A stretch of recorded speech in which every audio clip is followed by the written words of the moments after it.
Chapter 1: Geography, our environment.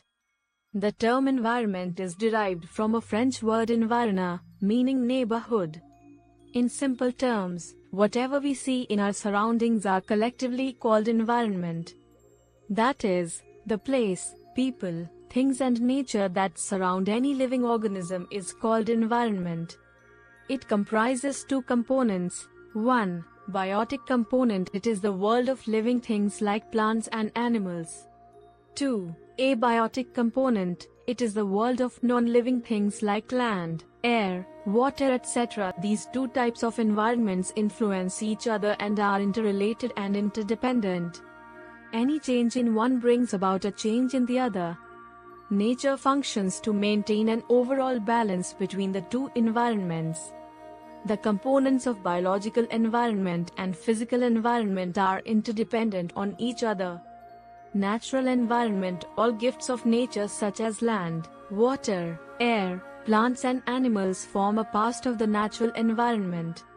For better understanding of the natural environment, we shall soon be dealing with the four domains or spheres of the environment, i.e. lithosphere, hydrosphere, atmosphere, and biosphere.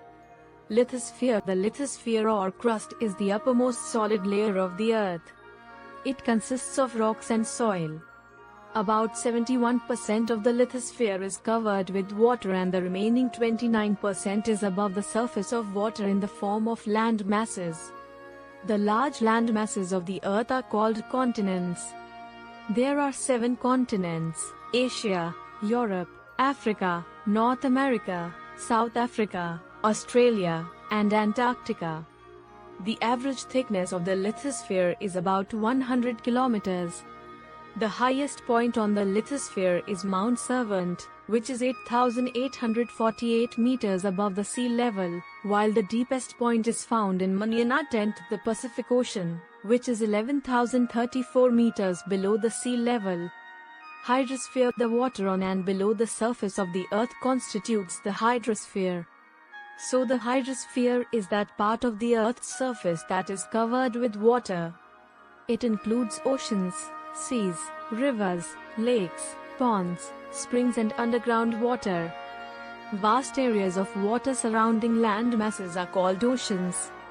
There are 4 main oceans on the earth: the Pacific Ocean, the Atlantic Ocean, the Arctic Ocean and the Indian Ocean.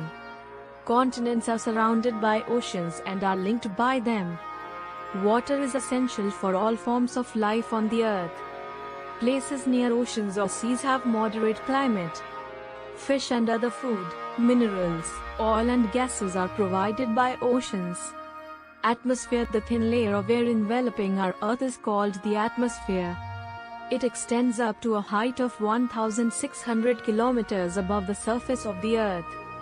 All kinds of weather phenomena take place in this sphere. Air is a mixture of gases. It contains nitrogen, about 78%, oxygen, about 21%, and other gases like argon, carbon dioxide, ozone, hydrogen, helium etc. about 1%. The density of air is highest near the Earth's surface. As we go upwards, it keeps on decreasing. The atmosphere functions like an insulating blanket protecting the Earth. Apart from protecting us from heat and harmful radiation, it provides a setting in which all forms of life are created and sustained. It is the Earth's gravity that holds the atmosphere around it. Satellites, like the Moon, which have very low gravitational power, cannot and do not hold an atmosphere. Biosphere. Biosphere is a narrow zone where all other spheres, lithosphere, hydrosphere and atmosphere, come into contact with each other. All kinds of living organisms, plants as well as animals, need a surface of land and water surrounded by air. Biosphere makes our Earth a unique planet as it supports life. Biosphere is that part of the Earth which contains and sustains life.